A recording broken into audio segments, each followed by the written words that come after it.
Good morning and happy Sunday, YouTube channel. You are now watching another episode of the Rambo 745 Bloody Platoon channel.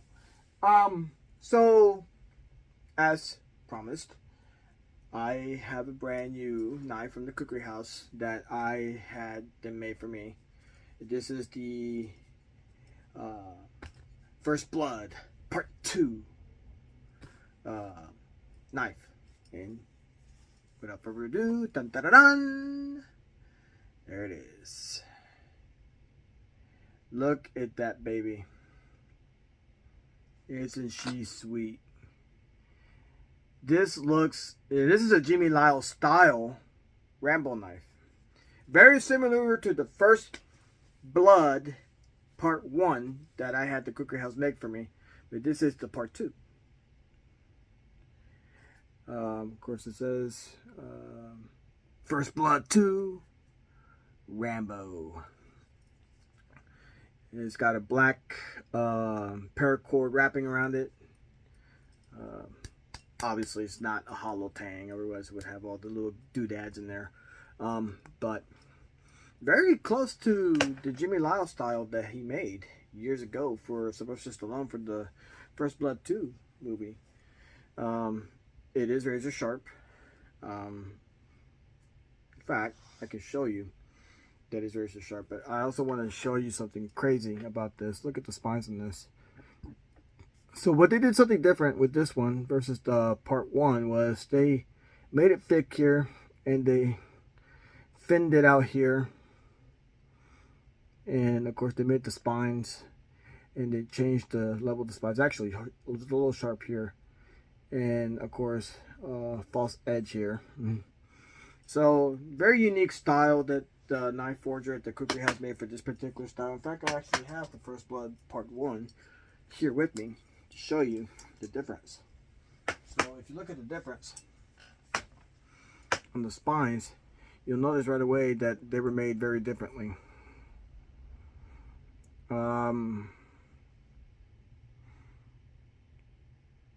So it just depends on the knife forger.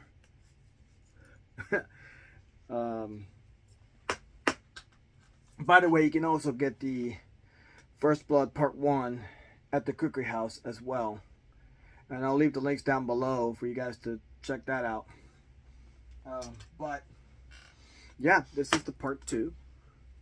They did the black coating on it. You can ask the cookery house to make the black coating on it. They'll know exactly what you're talking about. Much like the First Blood one. Of course, that one was a green paracord that they wrapped around. This is a black paracord. And yeah. So you said you guys are out there on YouTube or watching this and they're like, oh, well, if it's thick here and it's thin here, does it make the spine weaker? No, it does not. Believe it or not, I've actually chopped a wood log about that thick with this knife and it did the job perfectly. Again, you also need to understand something too. This is a combat knife. This is not a chopper. It's not designed to be a chopper. This is a fighting knife. All right. It's not designed for chopping wood or anything like that, but it can. Part 2 of this video, I'll show you what this knife can really do. So let's take a look at the full length of this knife. So the full length of this entire knife is a 16-inch blade. I don't know if you can see that. It's about 16 inches in length. We're talking a 10.5 blade from tip to tip.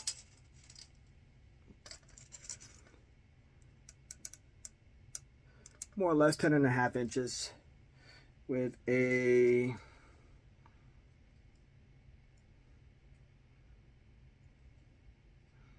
five-inch handle. It's a little bit over, you know, if you don't include the guard, it's about 16 inches. But 16 inches overall in length with a 10.5-inch blade, 5-inch handle, and the thickness of the blade from edge to spine is about 1 7/8, more or less. The spine thickness is about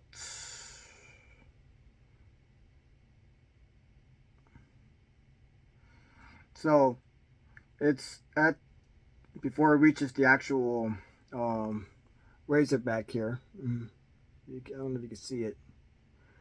Before it reaches this part here, we're talking about a 3/8 of an inch thickness, and then when it goes down, it's about 1/8 of an inch. Not bad, considering that most of your K-bar knives are about that same in thickness. Most of the K-bar knives and most of the Ontario knives are about 1/8 of an inch thick. This time around, I told them to do a false edge. It's very flat. I don't know if you can see that, but that's just for safety purposes, because you don't want a super razor sharp knife false edge, because that's not what a false edge is supposed to be. It's called a false edge for a reason. I could run my finger across it.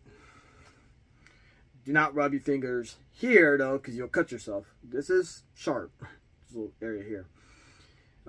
This is not so sharp, but you can still cut your fingers because of the edges that the spine here has. So it's sharp from here, and it's semi-sharp here, semi-sharp here, not sharp here.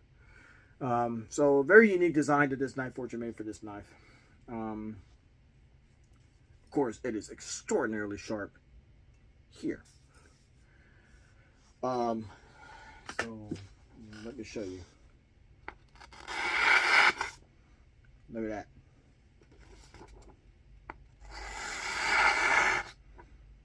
You're gonna tell me that that knife isn't sharp? You're nuts. And I actually cut myself almost dead with this very knife, playing around with it like an idiot. But yeah, there you go. Sharp. Just cut paper. But again, it's not really meant to be a chopper. I've actually used this to chop wood. However, this pommel here is flat, just like the Rambo First Blood 1. Believe me, if you get knocked upside your head with this, you won't feel it. I might actually fracture your skull with this. It's a solid knife. This knife is actually one solid piece. This blade is welded onto the guard like so, and it's one solid piece. You're not breaking this knife. Yes, I know that the spine is thick here and it gets thin here, but trust me when I tell you, you are not breaking this knife. You're just not gonna break it unless you just smash it against concrete like a dumbass. Then yes, you are gonna break it, because, you know, let's get real, right? But yeah, other than that, very good knife. Love it. Big fan of the Rambo series. I wish he would do a part 6. Here's hoping, right? But you know, Sylvester Stallone's getting up there in the age department too, so he may not ever do another Rambo movie again. But if he did, I'm definitely watching it. But when I think of John Rambo, I think of First Blood Part 2, because that was actually the first Rambo movie I ever saw. I didn't get to see Rambo 1 until after the fact. When my, you know, I remember I was about 10 when I saw Rambo 2, the First Blood 2 movie, and I thought he was like the coolest action hero I ever saw in my life. And then my dad told me, hey, well, he made a movie before that called First Blood, and I saw that one. It was a very different tone, very focused on vets coming back from the Vietnam, me being a veteran myself. I couldn't even begin to describe what those Vietnam vets went through after coming back from such a hell, because the Vietnam War was some of the most intense, brutal battles that this country has ever been through. And you know, I have nothing but respect and most admiration for those Vietnam vets out there. You guys, you're not forgotten, and we thank you for your service, because without you guys like me would not have come along afterward, and I would be making videos like this. So thank you so much for your service. But other than that, yeah, this is the First Blood Part 2 Rambo knife that I have in my Cookery House collection. Believe me, I have plenty. But I'm also going to talk about the sheath. So this is the sheath. Again, another Western style black leather sheath. Here's the strap. Actually, this is for the First Blood 1. But there it is. This is the First Blood 2. That's what would say in the military, as you were. This is the First Blood 2 sheath that came with for the First Blood 2 knife. The other one's for the First Blood 1. It comes with the straps. This one actually comes with the cross strap. Me personally, I like it with the cross strap, because if I ever hang it upside down, it's not going to fly out. But this is a leather Western style sheath, custom leather, smells like leather, and the stitching on this, I don't know if you can see it, is just incredible. This is hand stitched. This is not done in some factory. It's not mass produced. It is done all by hand. Everything that the Cookery House does is all by hand. The knives that they make, hand forged. The sheaths that they make, hand forged. They actually have to measure out your knife. If you ask the Cookery House to make you a sheath, it doesn't matter if it's a Western style leather sheath, Kydex sheath, or a traditional Nepalese style sheath that they make, they have to measure out your knife and custom fit it into this sheath to make sure that it fits properly. They're not going to bullshit you. They're not going to just strap on some floppy piece of leather onto a knife.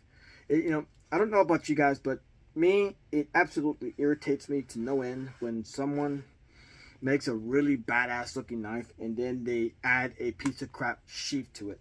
It annoys me to no end.